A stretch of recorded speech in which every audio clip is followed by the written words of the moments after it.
Hi, my name is Rob. I'm 29 years old, and since 2006, I have been Santa Claus for every Christmas season. My grandfather was our family Santa for many years, without the knowledge of us kids. When he got older and couldn't do it any longer, he gave me his Santa suit. That same year, I was Santa for my fire department. After our Santa tour that first year, I remember my fire chief telling me, "You are Santa." It all started with my grandfather passing on his suit and responsibilities on to me. It has become a new family tradition. My grandfather was always proud of me, especially during my role as Santa. Sadly, he passed away in May 2013. I have always made it my personal mission to become the best Santa and, for a moment, make people believe just once more. When I took on the role as Santa in 2006, I had no clue what I was getting myself into. I didn't know that it was going to pretty much explode to what it is today. I first started with a documentary that I'd seen called Becoming Santa. It was a movie by Jack Sanderson. In that movie, he thought he lost his Christmas spirit. So what does he do? He dyes his beard and he goes to find his Christmas spirit as Santa. And then I thought, well, wait a minute. If he's doing all this, maybe I should be making myself look a little bit more realistic. You know, with the fake beard and the boot covers, it didn't look too realistic at all. So what I did was I each year went out and bought something a little bit different for my suit. I started with the boots.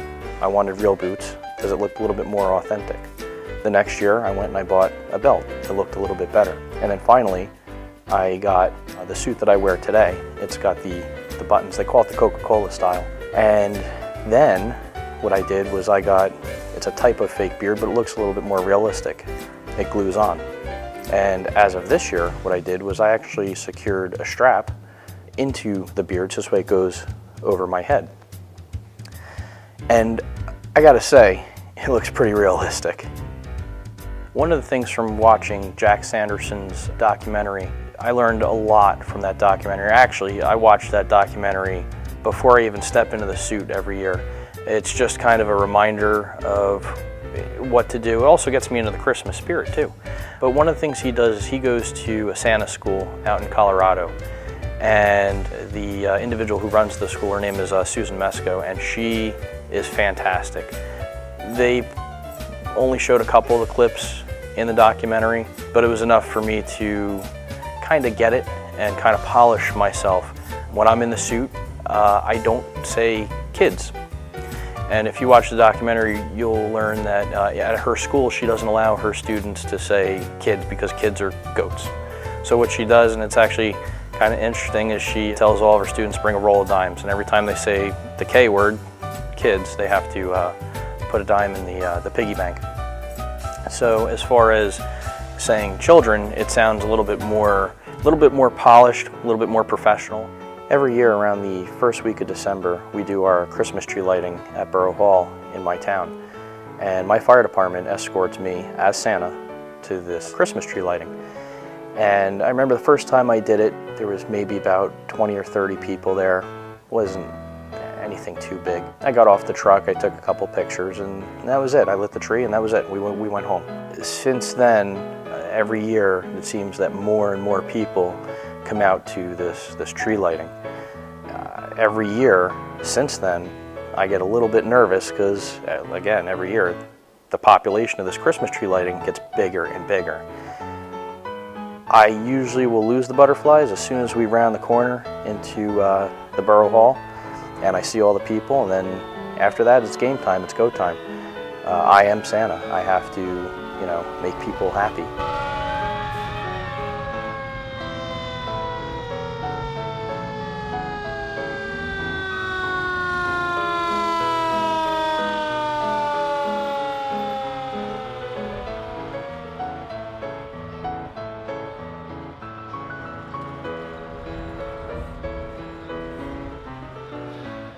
And I think I do a pretty good job of that. Usually what happens is once I step off the truck, immediately people want pictures, which is fine. I take pictures and then it's time to light the Christmas tree.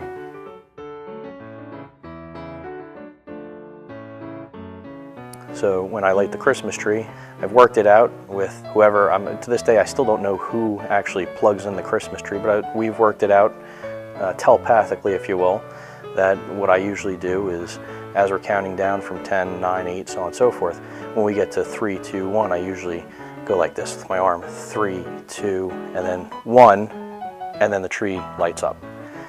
It's something that I've done for probably since 2008, and it was just something that now that they know to plug in that tree as soon as when we get to 1, just like that. And I think it works pretty well. But as soon as that tree is lit, everybody wants a picture. Everybody wants to have that picture with Santa Claus in front of that tree. And it is the most coolest thing ever. With our annual tree lighting. A huge round of applause to our Helmetta Fire Department for their support. A bigger round of applause to Santa Claus coming from the North Pole.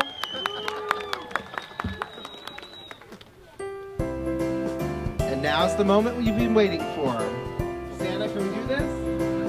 All right, let's help us count down from 10, 9, 7, 6, 5, 4, 3, 2, 1.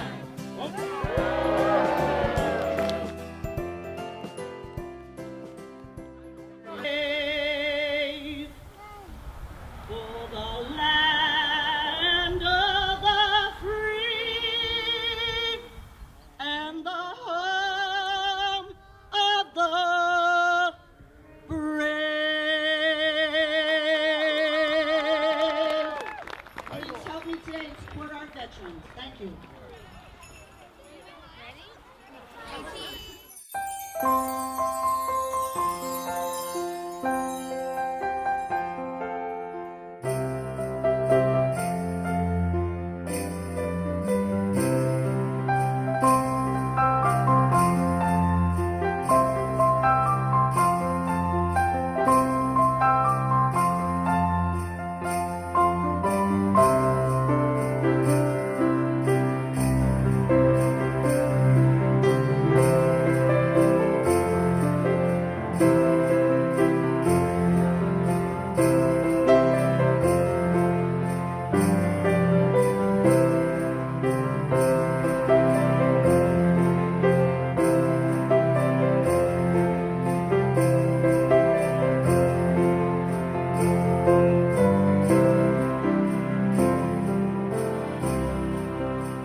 Over the years, I've done many events. I did an event called Sensitive Santa. It was for children with autism. First year I did it, I really didn't know what I was getting myself into, as far as I didn't know what to expect. It turned out to be a very good and educational event. I learned so much from that event. In fact, the newspaper was there, and they took pictures and did a story about how Santa was there for this event. I learned so much about autism, and I went back for a second year, and it was just amazing. I have done private parties in the past, and it's kind of interesting when you do a private party for a fire department, and the same person has been Santa Claus for that fire department for many years. But when I step off the truck, the children are looking and going, who is that? Because it's not who they think it is going to be. And that's the part where if the child sees the real beard, the authenticity, it makes you stop and wonder, is that really him? That's what I go for. If I leave people scratching their heads as to my authenticity and who I am, then I've done my job. Every year my fire department does a Santa tour where they take Santa around the town to visit with the residents. It's usually a long day. We leave the firehouse around 10 a.m. and don't return until about 4 p.m.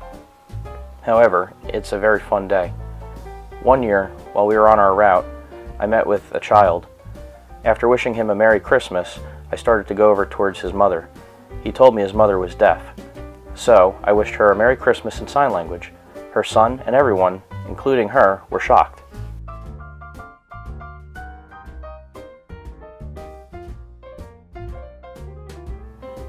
Every year I do at least 2 pancake breakfasts. One is for my town, in which my fire department will actually escort me in.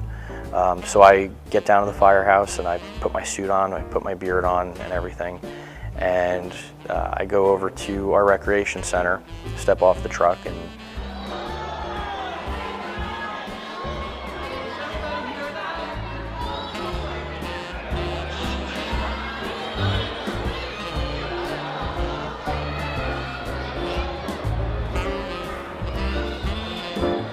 You guys gotta let him come in, okay? We have a visitor.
Usually people are very, very happy to see me. It's very rewarding. There's usually a lot of people there, more so than the year before.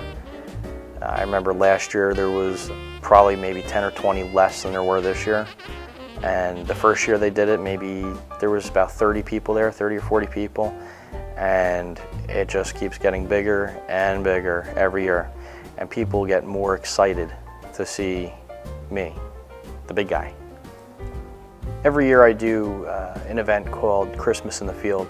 It's with the 4th New Jersey Volunteer Infantry, and what they are is a Civil War reenactment group. Actually, I belong to that group, so every year I dress as Santa for the children, and it's pretty interesting because that morning the guys will get there and they'll decorate their tents after they put them up, of course.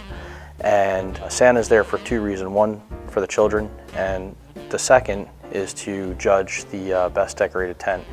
And whoever I pick, whoever wins, they get a little something, usually a homemade gift. It's actually a really nice event. Here with the 4th New Jersey, and today I'm going to be helping them out with, as well, Santa. And we appreciate it greatly. No problem. Thank you, Santa. So show us what you have here. This is Greg's tent. This is the how they would decorate their tents when they're out in the field at Christmas during the Civil War. They put little things out front, try to make it a little more homey, a little more like home, but again, it was war.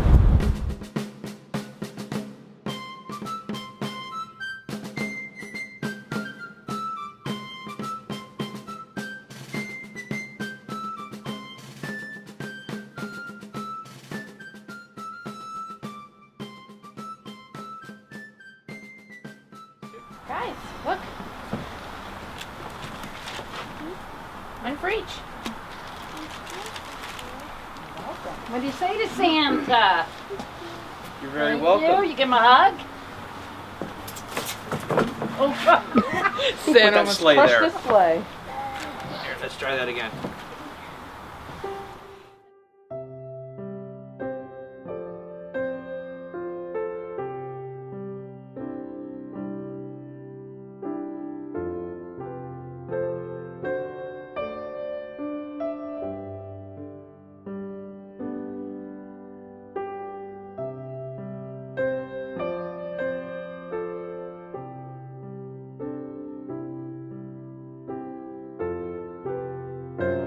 One of the things that I did, I usually try to break the ice with the younger children because they might be a little afraid of Santa Claus. You know, somebody saying hello, they don't know who they are. You know, they got this beard and this suit on. It could be frightening. So what I do is I try to do a little magic. So there was this one child who was actually, I believe, the nephew of one of our reenactors, and he was sitting on the front steps of the house. And little did he know I hid a candy cane in my sleeve. And I did a little magic for him, and he was very impressed.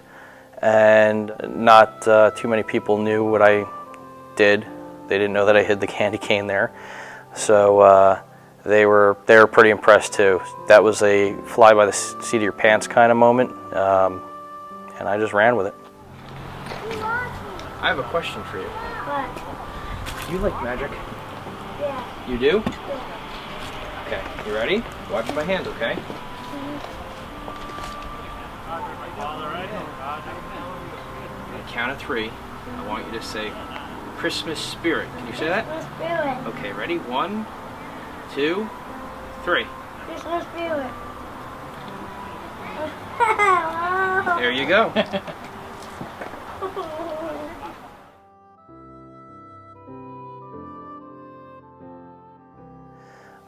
I remember this past year, it was interesting. There was a child who could not wait to see me.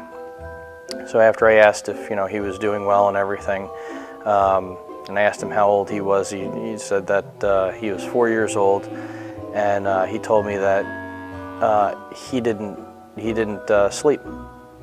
So I asked him why he didn't sleep, and he said he doesn't want to turn 5. He didn't want to turn 5. So then I turned to his younger brother, who was maybe a year or so younger than he was, and I asked how old he was. So the older brother answered me and told me how old his younger brother was, and then he proceeded to tell me he does sleep because he wants to get to the next age. I don't know the whole sleeping thing. I guess if I didn't sleep, I wouldn't be 29 years old. I don't know.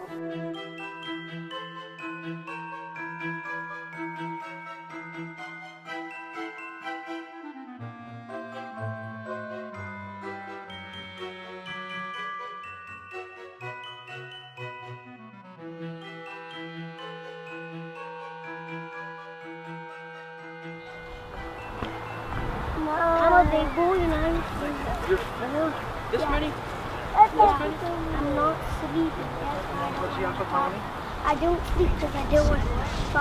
I'm not even sleepy because I don't want to be 5. But you're going to be 5 in a couple months. And it's my birthday. Mommy, And how old are you? He's 2. He's You're 2. 2? This many 2? He sleeps. You sleep? No, AJ and Ida. He and I. Can I have a high five?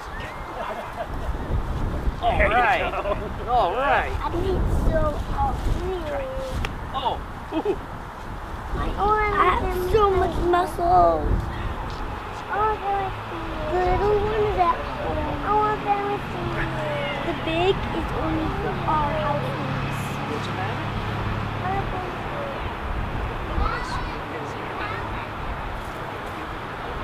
Give Santa a high five. High five. Yeah, high five. Okay, high five. Yeah. That's Santa. You're Santa.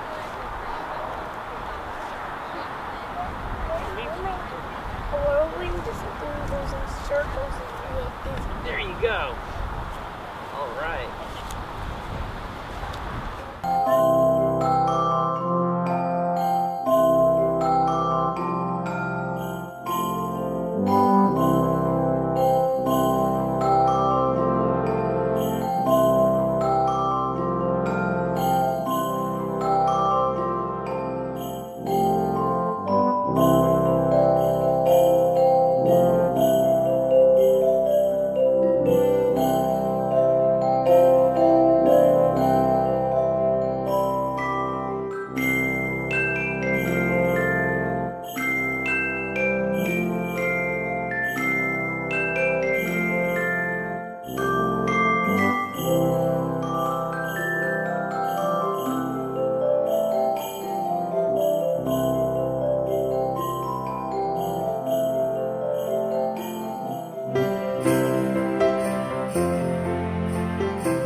This year I had an opportunity that I never had once before.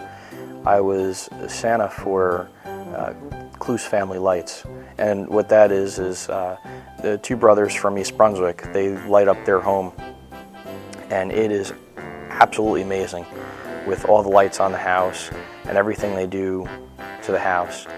Every year they pick a charity, and any money that they receive through the season with their lights, they donate that money to that charity. This year they donated to Powers Promise. And I didn't know what Powers Promise was until I met Trent Powers. Trent Powers is 2 years old, and he has Duchenne muscular dystrophy. And what that is, it's a rare disease, and it affects 1 in 3,500 boys. And it's just a very terrible disease. So I said, absolutely, yes, I'll be your Santa.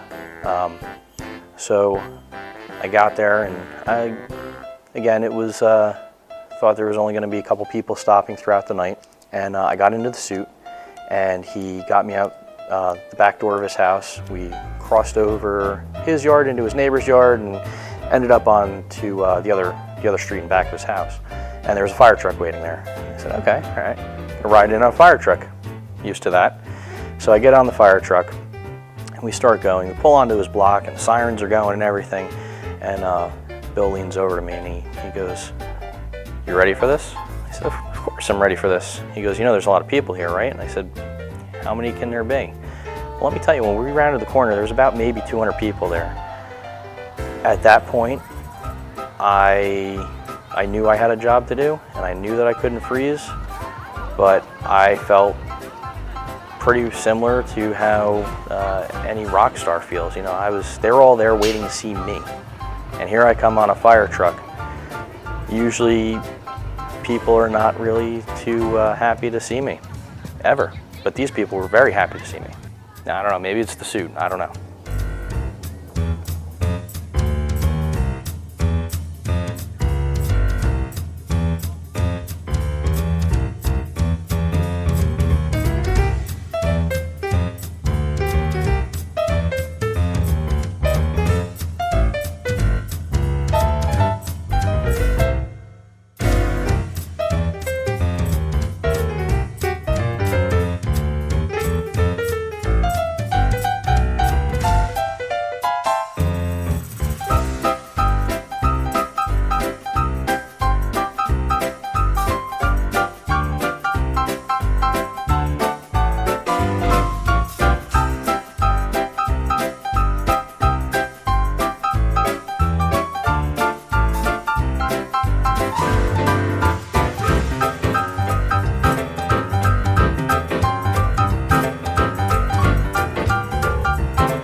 Santa is a kind-hearted, giving person. He brings happiness to all and doesn't ask for anything in return.